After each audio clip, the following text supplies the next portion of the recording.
और बंगलामुखी जी की जयंती के अवसर पर आज विनायक कुंज में पहुंचे हैं लोकेश शास्त्री जी के आवास पर। खानपुर विधायक उमेश कुमार जी, जानेंगे इनसे कि आज वो क्या कहना चाहेंगे। मां बंगलामुखी जयंती पर हवन यज्ञ में पूजन में आपने भाग लिया, जानते हैं सर क्या कहना चाहेंगे। देखिए, माँ बगलामुखी के प्रकाट्य दिवस पर मैं सबसे पहले तो आप सभी को हार्दिक शुभकामनाएं देता हूं, बधाई देता हूं।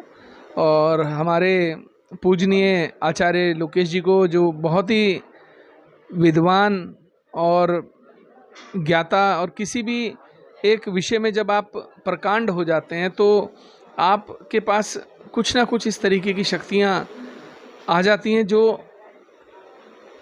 आपको प्रभावित करती हैं। हमारे साथ ज्योतिष आचार्य लोकेश शास्त्री जी भी हैं। मां बंगलामुखी का प्रकृति दिवस आज यहाँ पर बनाया गया है, जान लेते हैं क्या कहना चाहेंगे। जिस तरह से आज उमेश कुमार जी मुख्य अतिथि के तौर पर आपके यहाँ पर पहुंचे हैं, विधायक खानपुर, क्या कहना चाहेंगे। सभी लोग दूर दरार से, कोई साउथ से आ रखा है, कोई कलकत्ता से आया हुआ है, कोई दिल्ली से आया हुआ है, कोई बनारस से आया हुआ है। विगत कई वर्षों से यहाँ पर भगवती का ये पारकट्य दिवस बड़े हर्ष और उल्लास के साथ मनाया जाता है।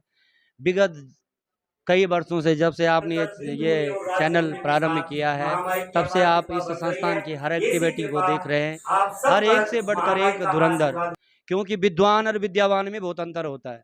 विद्वान तो होता है जिसने चार बातें यूट्यूब से यहाँ से ले ली, थोड़ी देर टीवी चैनल देख लिया, थोड़ी देर बाद आपके ही द्वारा जो है भविष्यवाणी कर दी, क्या फला नेता बन गया है। भविष्यवाणी तो उस व्यक्ति, उस चीज की होती है। ब्राह्मण हमेशा एक धर्म का प्रतिनिधित्व करता है। ब्राह्मण का कर्म है धर्मो रक्षति रक्षिता। जब ब्राह्मण धर्म की रक्षा करेगा तब धर्म हमारी रक्षा करेगा।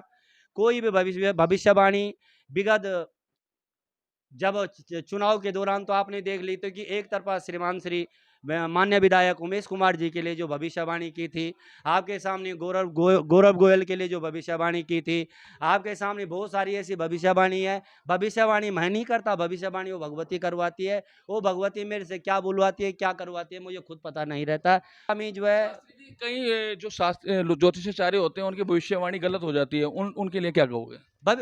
मैं बोला तो आपको कि विद्वान और विद्यावान में अंतर है। विद्वान तो रामचंद्र जी भी थे और विद्वान जो रावण भी था। तो विद्वान और विद्यावान में बहुत अंतर होता है। मैं विद्वान तो नहीं हूं, परंतु विद्या को मैं कहीं ना कहीं गुरु के सानिध्य में रहा हूँ। भारत जैसे मतलब कि 52 सिद्धपीठों में से लगभग जो है 36 सिद्धपीठों के भगवान की कृपा से और गुरु जी महाराज की कृपा से, मेरे माता पिता के आशीर्वाद से मुझे जो है 36 पीठों पर जाने का सौभाग्य मिला। और 2008 के बाद मैंने किसी के घर पर भी नहीं गया। मैं, वो मेरा एक स्वाभिमान है कि मैं अपनी कर्म पे लगा। विगत कई वर्षों से आप यहाँ देख रहे हैं, कभी 21 पंडित, कभी 51 पंडित, सचंडी, लक्ष्य चंडी, सहस्त्र चंडी। आज मुझे खुशी होती है कि बड़े बड़े शंकराचार्य भी मेरे को देखते रहते हैं कि हाँ यार क्या हो रहा होगा। परंतु एक जो ब्राह्मण का कर्म है, उस कर्म पर मैं हर हमेशा परिपक्व होकर के रहूंगा। और अपनी आने वाली जो नई जनरेशन है, जो वैदिक विद्वान युवा ब्राह्मण हैं, उन ब्राह्मणों के लिए मैं कार्य करूंगा। हमारे बीच में आज भारतीय ब्राह्मण महासभा के अध्यक्ष हमारे सतीश शर्मा जी, अब अनेक ऐसे विद्वान लोग यहाँ पे उपस्थित थे।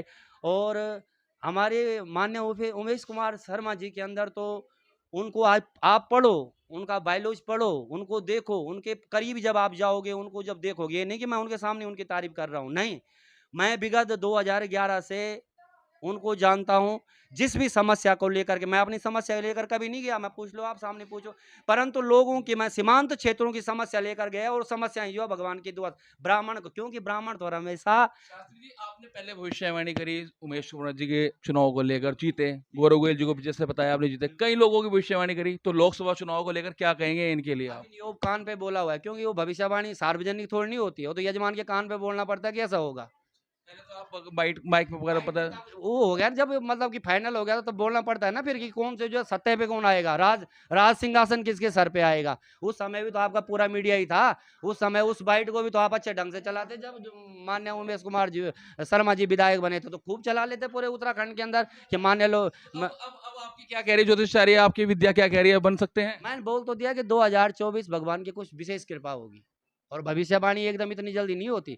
भविष्यवाणी के लिए जो सर वो पूरा जो है समीकरण चाहिए। और समीकरण के आधार पे उमेश कुमार जी के भगवान की कृपा से, अगर ज्योतिष के आधार पे अगर देखा जाए तो उमेश कुमार शर्मा जी की जो है लग्जरी जिंदगी है, क्योंकि कर्क का शनि मूल त्रिकोण की स्थिति में ऐसे ग्रह, वो तो राजा और महाराजों वाले का भी ऐसा है कि व्यक्ति जब संघर्ष करता है उसपे उसके ऊपर अनेकों प्रकार के एलिगेशन भी लगते हैं।